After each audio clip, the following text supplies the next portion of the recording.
Hello दोस्तों, welcome to my channel. आशा करता हूँ कि आप सब अच्छे होंगे। प्रीवियस क्लास में हम लोग क्या पढ़े थे? सेल ऑर्गेनेल्स को शुरू किए थे। उसमें हम लोग क्या पढ़ चुके हैं? वैक्यूल्स को कवर कर चुके हैं, मतलब हम लोग एक सेल ऑर्गेनेल्स कवर कर चुके हैं।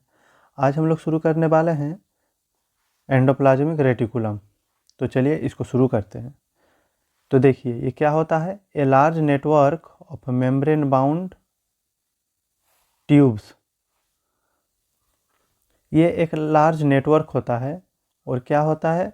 एक मेम्ब्रेन बाउंड ट्यूब्स होता है जो कि है सिंगल मेम्ब्रेन। जैसे कि न्यूक्लियस हम लोग देखें तो डबल मेम्ब्रेन है इसमें, लेकिन ये सिंगल मेम्ब्रेन बाउंडेड होता है, या फिर आप कह सकते हैं ये सिंगल मेम्ब्रेन से कवर होते हैं। तो चलिए अब आगे बढ़ते हैं। इसे क्या कहा जाता है? Transport system of the cell. अब इसे क्यों कहा जाता है उसको हम लोग थोड़ा देर बाद देखते हैं। यहाँ पे ई आर डिनोट कर रहा है एंडोप्लाज्मिक रेटिकुलम को, ठीक है। यहाँ पे मैंने शॉर्ट में लिखा है। तो endoplasmic reticulum shows membrane biogenesis. अब जेनेसिस का मतलब क्या होता है? जनरेट करना। तो एंडोप्लाज्मिक रेटिकुलम मेम्ब्रेन बायोजेनेसिस में काम आता है। ये जो सेल में जो प्लाज्मा मेम्ब्रेन या फिर सेल मेम्ब्रेन होते हैं उसको ये फॉर्म करता है। अब इसे transport system of the cell क्यों कहा जाता है उसको थोड़ा देख लेते हैं। तो देखिए, it serves channel for transport of material between nucleus and cytoplasm. इसे ट्रांसपोर्ट सिस्टम क्यों कहा जाता है? क्योंकि ये एक चैनल प्रोवाइड करता है मटेरियल को ट्रांसपोर्ट करने में न्यूक्लियस और साइटोप्लाज्म के बीच में। तो इसको डायग्राम से समझते हैं, चलिए।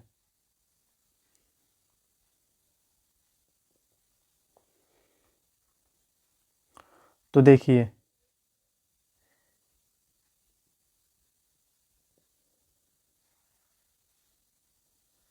यहाँ पे ये सब हो गया एंडोप्लाज्मिक रेटिकुलम। देखिए ये सब जो है ये हो गया हमारा एंडोप्लाज्मिक रेटिकुलम, ठीक है। तो ये क्या है? ये जो है ये हिस्सा क्या है? साइटोप्लाज्म। और ये क्या है? न्यूक्लियस। तो इसका फंक्शन क्या बोला? ये जो एंडोप्लाज्मिक रेटिकुलम है ये सब एक चैनल प्रोवाइड करता है मटेरियल को ट्रांसफ़र करने में। किसके बीच में? ये न्यूक्लियस के बीच में और साइटोप्लाज्म के बीच में। मतलब न्यूक्लियस से अगर कोई चीज़ साइटोप्लाज्म में जाना होगा तो इन्हीं एंडोप्लाज्मिक रेटिकुलम के थ्रू जाता है, या फिर साइटोप्लाज्म से कुछ भी अगर मटेरियल न्यूक्लियस के अंदर जाना है तो किसके थ्रू जाएगा? इसी एंडोप्लाज्मिक रेटिकुलम के थ्रू न्यूक्लियस में जाएगा। बस यही इसका मेन फंक्शन है और इसीलिए इसको transport system of the cell भी कहा जाता है। तो चलिए अब आगे बढ़ते हैं।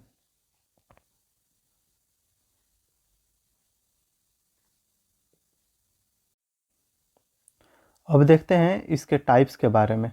एंडोप्लाज्मिक रेटिकुलम कितने प्रकार के होते हैं? तो ये कितने प्रकार के होते हैं? दो प्रकार के होते हैं। एक होता है RER जिसे हम लोग कहते हैं राफ एंडोप्लाज्मिक रेटिकुलम, और एक हो गया SER जिसे हम लोग कहते हैं स्मूथ एंडोप्लाज्मिक रेटिकुलम। अब इसे राफ और स्मूथ क्यों कहा जाता है? अब राफ एंडोप्लाज्मिक रेटिकुलम में क्या होता है? राइबोसोम इसके सरफेस में होता है, इसीलिए इसको राफ कहा जाता है। और स्मूथ एंडोप्लाज्मिक रेटिकुलम में राइबोसोम्स सरफेस में नहीं होता है, इसीलिए इसको स्मूथ कहा जाता है। इसे हम लोग थोड़ा देर बाद डायग्राम में देखते हैं। अब अब ये जो राइबोसोम होते हैं रफ एंडोप्लाज्मिक रेटिकुलम में, तो राइबोसोम हम लोग जानते हैं कि इसका मेन फंक्शन क्या है? प्रोटीन सिंथेसिस करना। और स्मूथ एंडोप्लाज्मिक का मेन फंक्शन क्या है? ये फैट मॉलिक्यूल को मैन्युफैक्चर करता है। थोड़ा देख लेते हैं डायग्राम में रफ एंडोप्लाज्मिक रेटिकुलम और स्मूथ एंडोप्लाज्मिक रेटिकुलम को। तो देखिए यहाँ पे देखिए ये हो गया रफ एंडोप्लाज्मिक रेटिकुलम और ये है स्मूथ एंडोप्लाज्मिक रेटिकुलम। तो यहाँ पे देखिए रफ एंडोप्लाज्मिक रेटिकुलम ये सब जो है इसमें देखिए थोड़ा रफ दिख रहा है, और किसके मुकाबले में? इस स्मूथ एंडोप्लाज्मिक रेटिकुलम को थोड़ा देखिए तो रफ एंडोप्लाज्मिक रेटिकुलम और स्मूथ एंडोप्लाज्मिक रेटिकुलम में डिफरेंस समझ में आ गया होगा। रफ एंडोप्लाज्मिक रेटिकुलम के सरफेस के ऊपर राइबोसोम प्रेजेंट होता है और स्मूथ एंडोप्लाज्मिक रेटिकुलम के सरफेस के ऊपर राइबोसोम एब्सेंट होता है, और इसीलिए रफ एंडोप्लाज्मिक रेटिकुलम रफ दिखता है और स्मूथ एंडोप्लाज्मिक रेटिकुलम में राइबोसोम नहीं होता है, इसीलिए ये स्मूथ दिखता है। तो चलिए अब आगे देखते हैं। तो हम लोग क्या देख लिए कि रफ एंडोप्लाज्मिक रेटिकुलम का मेन फंक्शन क्या होता है, प्रोटीन सिंथेसिस करना, क्योंकि इसके ऊपर सरफेस के ऊपर राइबोसोम प्रेजेंट होता है। और स्मूथ एंडोप्लाज्मिक रेटिकुलम क्या करता है, लिपिड या फिर आप कैसे फैट मैन्युफैक्चर करता है।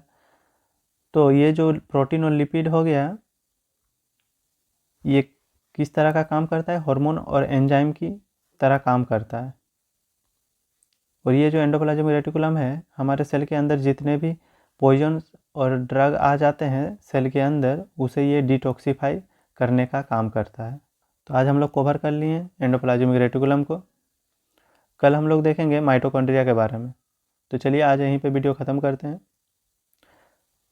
अगर आप लोगों को मेरा वीडियो अच्छा लगा तो please like and share this video, और ऐसे ही इन्फॉर्मेटिव वीडियो और देखने के लिए please subscribe my channel. Thank you.